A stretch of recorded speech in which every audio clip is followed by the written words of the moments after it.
Authorities and family members are desperately seeking help to find a 78-year-old man last seen in Arkansas. Tonight, as 5 News reporter Laura Castleman shows us, his disappearance is weighing heavily on the hearts of those who know and love him. 78-year-old Hector Balderas was last seen on December 13th in Sebastian County, Arkansas. Family tells me he was out working doing deliveries in the Oklahoma-Arkansas area. So we're getting worried because we're, already multiple days without hearing anything about him. Balderas' son Hector Jr. has a background in public safety and says as days go by, it will be harder to find his dad. Right now, we really need the community to kind of keep an eye out to see if we can catch a break so that we can at least determine what the next, outcome really is. He was last seen in Sebastian County, Arkansas. He's driving a bright yellow Ford Transit van with Mexico license plates. He's a vendor, and he's been traveling on business. Mark Edwards is with the Texas EquiSearch, a volunteer team who searches for missing people all over the world. He feels for every family missing a loved one. Yesterday was clearly the worst Christmas they ever had and ever will have. They are very, very concerned. It's a close-knit family. Clearly, Mr. Balderas is a very loving man, and they want him back home. Well, he's a very humble and simple man, very kind, loved staying busy. Balderas Jr. says his father has a heart condition and needs to wear a heart monitor, making him even more worried about his safety and well-being as the days go by without any word. Right now, my family's just kind of waiting. We're distributing that flyer all over a travel route from Sebastian County to Dallas, where he lives. It takes just a phone call to make such a big, big difference in somebody's life. And so if anybody sees that yellow van, please call it in. If you see a bright yellow Ford Transit box van with a Mexico license plate and numbers WXHO52D, the public is asked to call the Dallas Police Department or reach out to the Texas EquiSearch. In Sebastian County, covering news where you live, Laura Castleman, 5 News. The former head of the state medical board in Northwest Arkansas, psychiatrist Brian Hyatt, will be back in court next month. A state judge has set a hearing to determine if Brian Hyatt is mentally fit to proceed in his medical fraud criminal case. Hyatt's trial has been delayed 3 times since last year. He was supposed to be back in court in October, but the state said they were seeking a fitness to proceed exam. The hearing is scheduled for January 12th. You can read up on all of our past coverage in this case on our website, 5newsonline.com. In Cabot, Arkansas, is grabbing the attention of the nation as one lucky person won the second largest Powerball jackpot ever this week. $1.8 billion was won by one ticket purchased at a Murphy USA store right off I-57.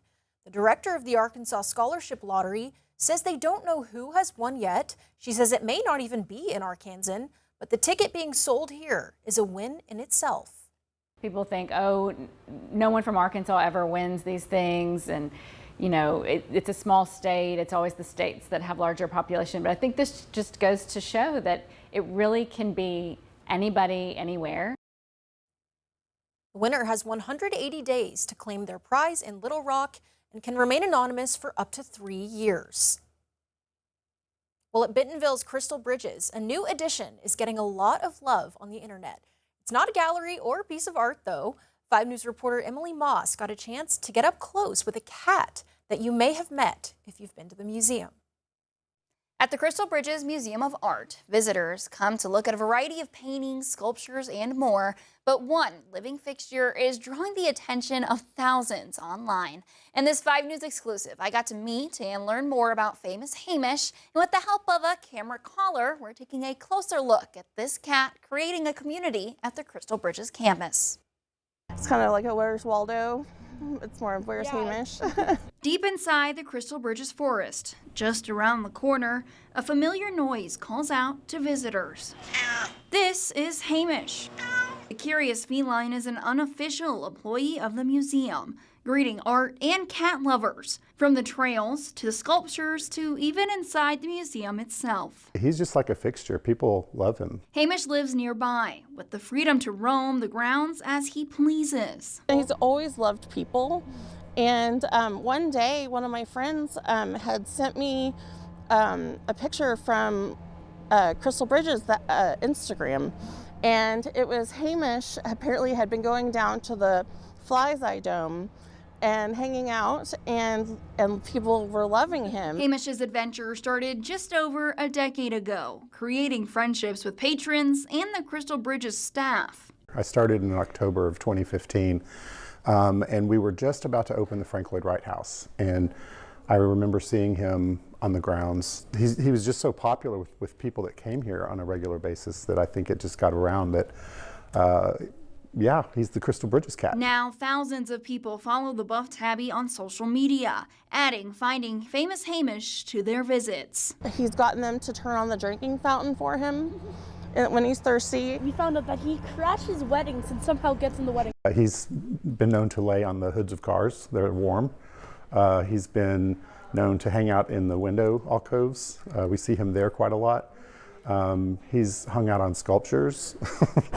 Most people can't touch the art, but Hamish certainly can. And he's more than eager to meet everyone that he can. He's extremely affectionate, and he's just got a great personality. Everyone loves him.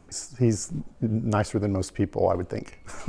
Hamish's owners say that his impact is more than just a follow or a like online. There was even a message where this lady they had just lost their son, and her husband had left her, and she was at the Crystal Bridges thinking about ways to end her life. And she said Hamish came and sat on her lap for 3 hours. And she said that was just something where she realized that, you know, life was good and that she could make a new life for herself. And his second family says they're not surprised. If there is an animal that could save someone's life, it would be Hamish. So the next time you come to Crystal Bridges, take a stop by one of Hamish's favorite spots and meet the cat that's connecting this community. Yeah, he's just a cat, but he has definitely left already kind of a living legacy. And I really do hope that it helps people come to Crystal Bridges, enjoy the cat, but also enjoy the art. Well, if you want to learn more about Hamish and see more of his adventures, like that cat camera we put on him, you can head right now onto our website at 5newsonline.com. Covering news where you live, Emily Moss, 5 News.